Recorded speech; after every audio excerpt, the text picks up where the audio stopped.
Hello, everyone, and welcome back to our YouTube channel. Today's session is very special one because we are hosting someone whose journey truly represents what Amberscholar stands for: clarity of purpose, leadership, resilience, and impact beyond self. She is the winner of Amber Scholar 2025 edition, and her profile stood out not just for academic excellence, but for how clearly she connects finance with real world change, especially in mentoring, consulting, and SME reform. Let me welcome the winner, Khyati Dharmesh Bhatti. Hi, Khyati. Hi, thank you so much.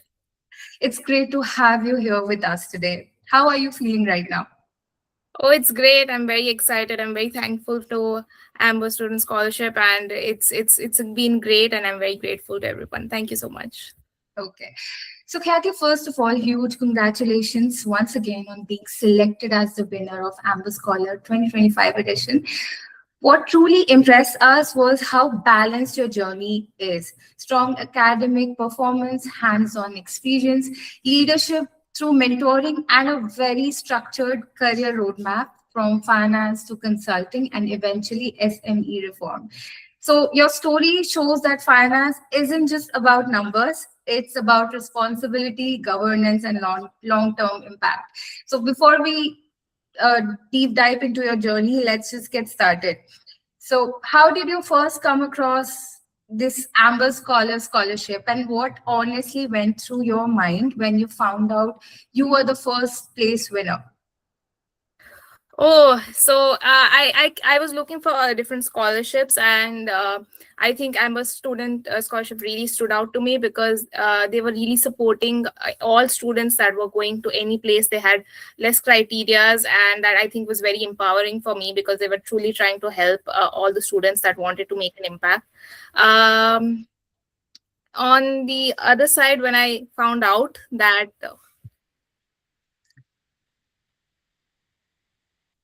sorry, am I back? Yeah. Yeah, you're back. Yes.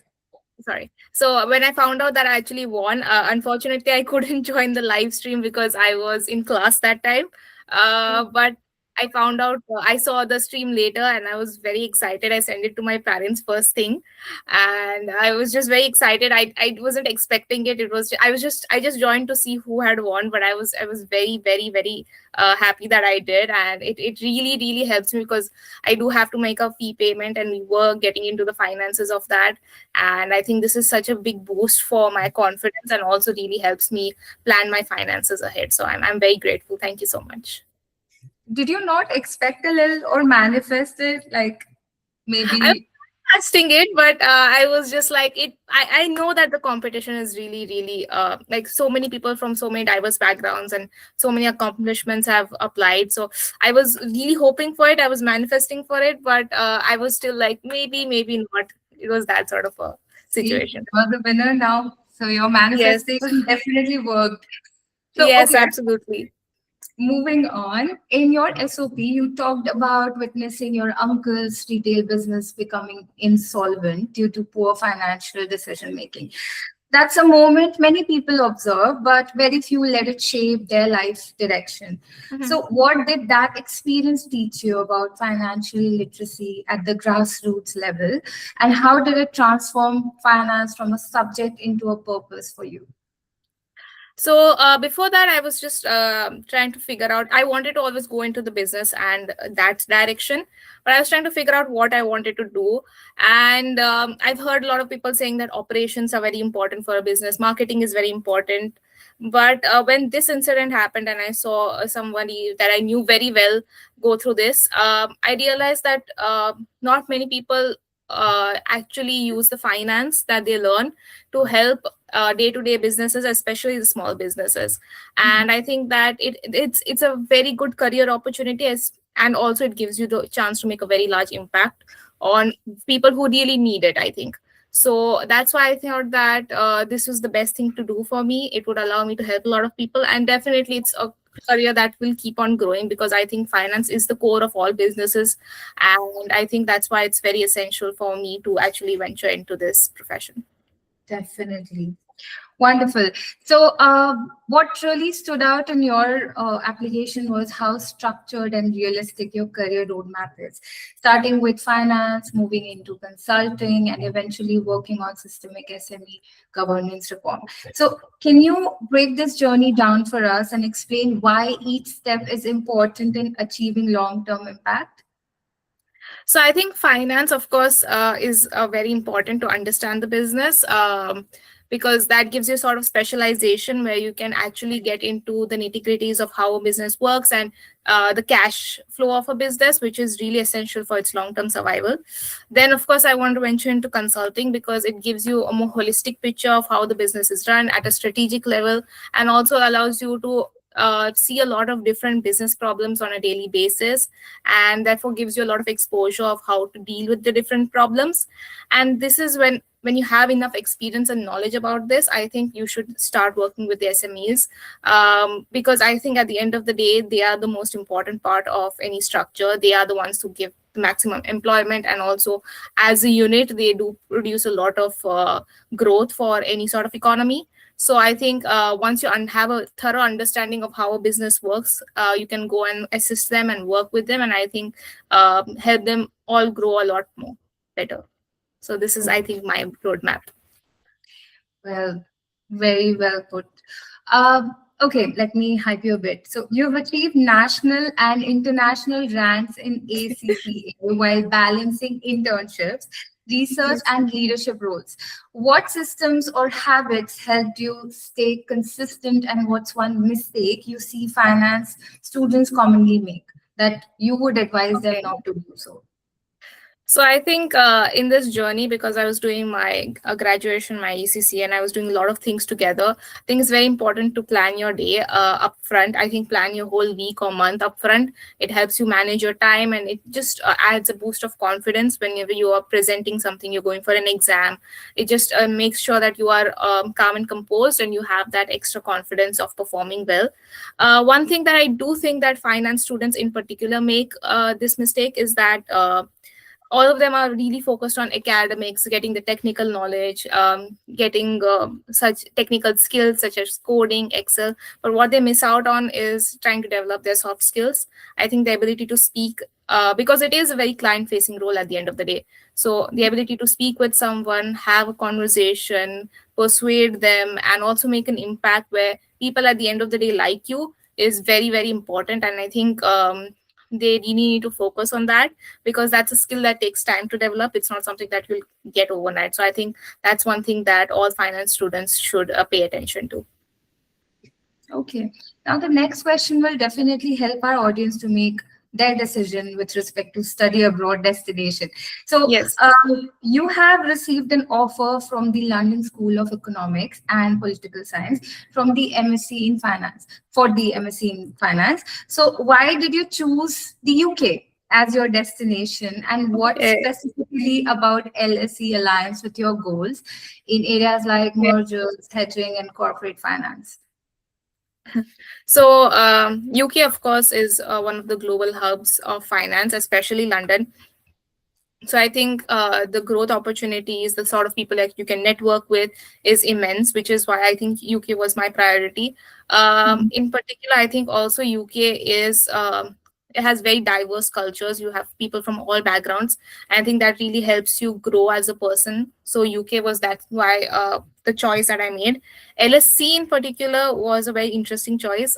Of course, it stands out because it has a very well known brand in India and across the whole globe, EU, America. So you have students from everywhere, which is why I think really that sort of stood out to me, because my cohort currently also, they have like people from all sorts of countries, different backgrounds, different experiences. And I think that sort of something that was very, very impressive to me, that you can engage with so many people, you can get different perspectives of different problems, financial problems and otherwise. And I think that's why LSE is just an amazing brand to associate with, because it just gives you a lot more exposure than a lot of other universities would have otherwise. Okay, let me ask you a very quintessential question. How's the weather Okay. there? Are you enjoying the Oh, weather? it was good. Like I've not been in a country where there were severe winters, like very very intense winters. So this was a different experience. I did have there were good days, bad days, but currently the weather has been very good, so I'm enjoying the time. Okay. So moving on, finance is Yes. still largely male dominated, and you've spoken about the lack of visible women role models. So, what message would you like to share with young women who hesitate to enter this field because they feel they don't belong here? Mm. Yeah. So finance is something that is not for everybody. I do acknowledge that, but I don't think it should be based on gender. I do and know that it's very heavily male dominated because everybody around you tells you that it's there's a lot of stress, there's very long working hours. It's a very intense and very competitive environment to work in, which quintessentially is not for women. But I think that it's up to you to decide whether you can take that. You should be have enough self confidence to say that regardless of what the society says, you have the ability to take on that pressure, do that sort of work, and shine in an environment where it's so rigorous. And if you do think, you should always try to strive for your dreams, always try to achieve beyond what people limit you to.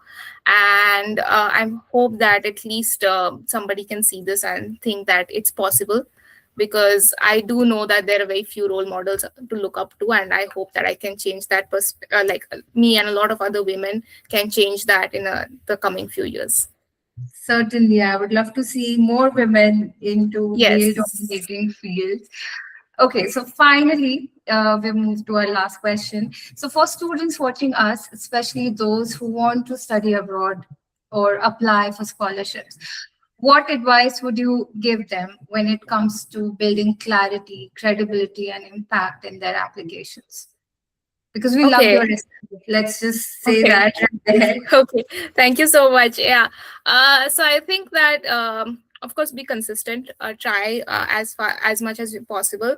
But I think that what people do tend to do wrong in these cases is to make so many applications and not look at the quality of each application.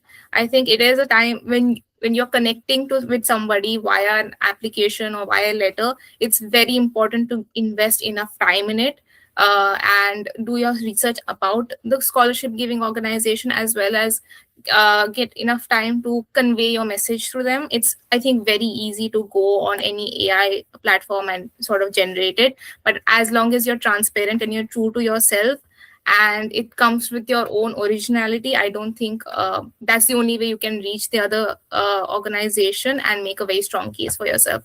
So I think my advice would be just give time and be original and try to do something unique. Okay, a bonus question. What, I Okay. mean, you can choose not to answer, but what would you like to do with the Amber Scholar Prize money? Okay, so I do have my fee to pay. Okay. So most of it would go into that, Mhm. and yes, the other part of it I would use to, perhaps a very small part of it, just explore around London, because that's something that I haven't been able to do yet.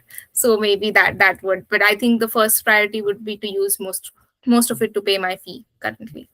Lovely. I hope you get to travel the Yeah. UK thoroughly. And on that note, thank you so much, Khyati, for sharing your journey, insights, and vision with us today. Your clarity of purpose, resilience, and commitment to systemic change truly set you apart. And we are incredibly proud to support you through the Amber Scholar program. So, yeah, thank you. Thank you for sharing your thoughts with us. And to our viewers, Khyati's story is the proof that ambition paired with intention can create real world impact. As we celebrate her achievement as the winner of the Amber Scholar 2025 edition, remember that your journey could be next. Make sure to subscribe to our channel to stay updated on future Amber Scholar editions and opportunities.